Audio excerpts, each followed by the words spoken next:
호신의 학교 오종현입니다. 저는 블로그 글쓰기 관련돼서 강의들을 계속 찍고 만들고 있는데요. 오늘은 인플루언서와 마케터 사이에 이 블로그 글쓰기는 어떻게 다른지 그 이야기를 해보려고 합니다. 일단 여러분들은 어떤 블로그이신가요? 기본적으로 인플루언서라고 한다면 예전에는 파워 블로거 혹은 체험단 블로그 이렇게 부르는데요. 요즘에 인플루언서라고 하는 말을 많이 쓰더라고요. 그래서 기업들이 요청하는 리뷰라던가 기업들이 모집하는 체험단을 통해서 이 제품을 리뷰하고 이 서비스를 체험하면서 거기에 따른 광고 수수료 혹은 호스팅 관련 비용을 받으면서 수익을 만들어내는 거, 이런 분들을 인플루언서라고 하고요. 브랜드 블로그 같은 경우에는 오로지 회사의 매출을 올리기 위해서 수익화는, 이것을 브랜드 블로그라고 합니다. 그래서 저는 주로 마케팅 관련된 블로그 이야기를 많이 하고 있는데, 또 생각보다 많은 분들이 인플루언서로서 제 강의들을 또 시청하시는 분들이 있어서 오늘은 이렇게 한번 구분을 해 봤습니다. 인플루언서가 써야 될 블로그 글쓰기, 회사에서 운영하는 브랜드 블로그가 써야 하는 블로그 글쓰기. 일단 인플루언서 블로그에서 가장 중요한 것은 방문자가 많아야 됩니다. 만약에 여러분들이 광고주라고 가정을 해보면 하루에 방문자가 300명 있는 블로그와 하루에 방문자가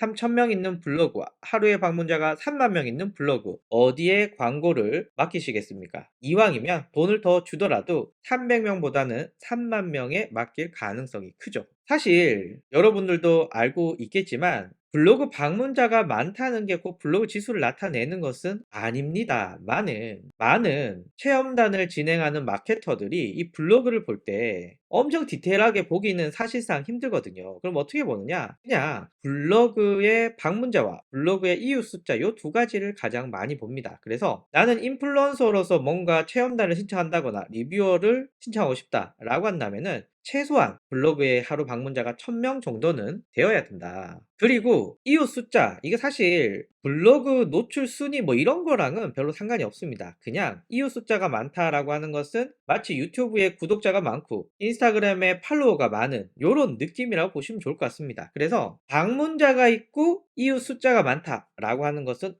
이 블로그의 영향력이 대단한 것 같아 라고 하는 것을 선정하는 담당자에게 알려주는 겁니다. 그런데 사실 꼭 그렇지만은 않거든요. 방문자가 많아도 지수가 낮을 수 있고 이웃 숫자가 많아도 영향력이 없을 수 있지만 빠르게 판단하기 위한 어떤 기본 조건이다 라고 보시면 좋을 것 같고요. 그리고 요거 중요합니다. 기업들이 어떤 리뷰를 맡길 때 그냥 방문자가 많고 이웃 숫자가 많은 블로거를 선택하는 게 아니라 이 기업의 아이템을 잘 나타낼 수 있는 주제를 다루는 블로거들을 좋아합니다. 예를 들면 제가 애견용품을 판매한 업체야. 그래서 이번에 강아지 사료가 나왔어. 갑자기 맛집 블로거나 IT 리뷰 블로거한테 이걸 맡길 수 없잖아요. 저는 누구한테 맡겨야겠습니까? 강아지를 키우는 혹은 강아지에 관심이 많은 블로거들한테 이 제품 리뷰를 맡기겠죠. 그러니까 기업들이 맡길 수 있는 그런 특정 주제로 최적화를 하는 게 중요한데, 제가 가만히 생각해 보니까 일단 맛집 리뷰, 음식점 리뷰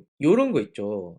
그리고 데이트 코스, 카페 요런 것들은 요구하는 업체들이 굉장히 많습니다. 그래서 요쪽 주제로 운영하시는 거 좋은 것 같고요. 그리고 밀키트라던가 어떤 특정 제품들, 가정용품 요런 쪽도 괜찮은 것 같아요. 그리고 캠핑용품 요런 것도 많이 해주는 것 같은데, 만약에 제가 붓글씨를 전문적으로 쓰는 블로거다 그러면 붓을 리뷰해 준다거나 또 뭐 있을까요? 별로 리뷰할 게 없습니다. 그러니까 요런 주제들은 좀 별론 거죠. 그래서 많은 기업들이 맡기기 쉬운 그런 주제를 선택하는 거 굉장히 중요하고요. 그리고 리뷰가 많아야 됩니다. 리뷰가 없는 블로그에 리뷰를 맡기기에는 좀 쉽지 않습니다. 그래서 내가 내 돈으로 사서 하는 리뷰도 적으시고 업체를 통해서 요청받은 리뷰도 적으시고, 이렇게 해서 내 블로그의 한 절반 이상은 다양한 리뷰들로 채워지는 것이 좋겠다. 그리고 본문에는 리뷰 제품의 장점들을 잘 잡아내는 거 중요합니다. 근데 보통 요거는 기업에서 "요런 거 써 주세요."라고 요청하거든요. 거기에 따라서 잘 써 주시면 되고요. 마지막으로 사진과 동영상 퀄리티 중요한데 사진 진짜 중요하게 생각합니다. 제 개인적으로는 뭐 아이폰이나 갤럭시 같은 그런 스마트폰 카메라도 나쁘지 않은데 업체들이 요청하는 기본 조건 중 하나가 바로 "DSLR로 찍어 달라." 요런 요청하시는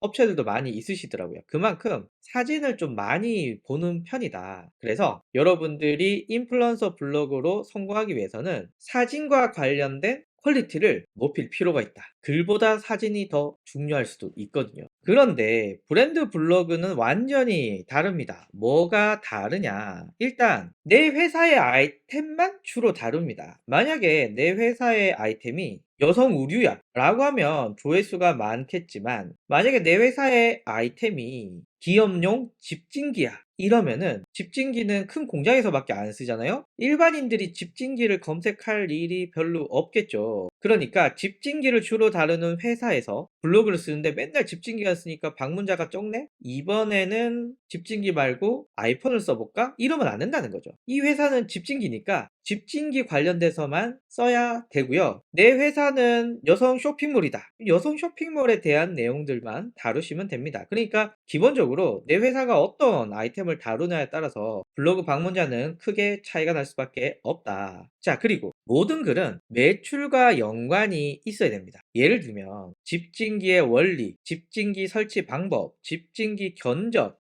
일단 조회수는 낮겠지만 집진기를 운영하는 회사에게는 매출이 될 수 있겠죠. 그런데 집진기 회사의 마케팅 팀장님이 직원을 갈구는 겁니다. 야, 방문자가 왜 이래? 좀 인기 있는 글 써봐! 라고 해서 갑자기 세계의 날씨, 호주의 날씨, 벚꽃 개화 시기 이런 거 썬다. 방문자가 늘어날 수는 있겠죠. 그런데 이게 회사의 매출과 무슨 상관이 있겠습니까? 방문자는 늘고 사람들은 많이 찾아오지만 회사의 매출과는 상관이 없고요. 이렇게 되면은 오히려 집진기 관련돼서 노출이 더 안 될 수 있습니다. C랭크 알고리즘에 따라서 특정 주제에 대해서 지속적으로 오랫동안 좋은 글을 쓰는 블로거가 노출이 된다고 했는데 자꾸 주제를 분산시키고 집진기 글을 잘 안 쓰게 되면서 이런 문제가 생길 수 있는 거죠. 그리고 인플루언서 블로거를 선택할 때는 인플루언서 블로그에 맞는 키워드를 마케팅 담당자가 줘야 됩니다. 그런데 이 경우는 내 브랜드 블로그가 노출시킬 수 있는 키워드, 즉 지수에 맞는 키워드를 선택해서 포스팅을 해야 됩니다. 예를 들면 공장 집진기가 노출이 안 돼 라고 한다면 공장 집진기 설치, 공장 집진기 가격, 공장 집진기 견적 뭐 이렇게 공장 집진기가 노출이 안 되니 그보다 낮은 지수로 키워드를 선택해서 포스팅을 해야 되고요. 그리고 공장 집진기 관련돼서 썼는데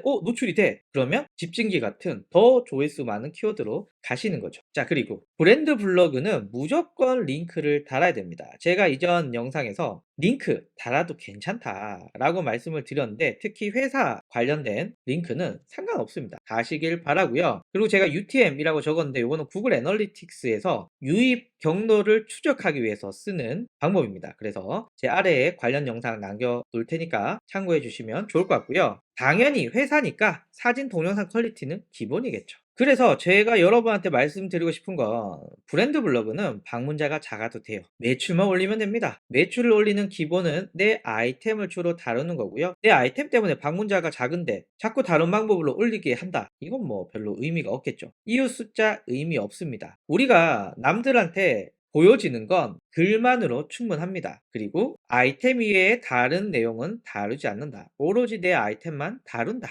라는 말씀 드리고요. 그래서 정리하면 이렇습니다. 여러분들은 어떤 블로그인가? 인플루언서인지 브랜드 블로그인지 이 차이를 구분해서 여러분들 블로그를 운영하셨으면 좋겠습니다. 어떻게 운영하느냐에 따라서 블로그를 통한 홍보 효과가 굉장히 차이가 많이 나기 때문에 여기에 맞춰서 운영하시기를 강력하게 추천드립니다. 감사합니다.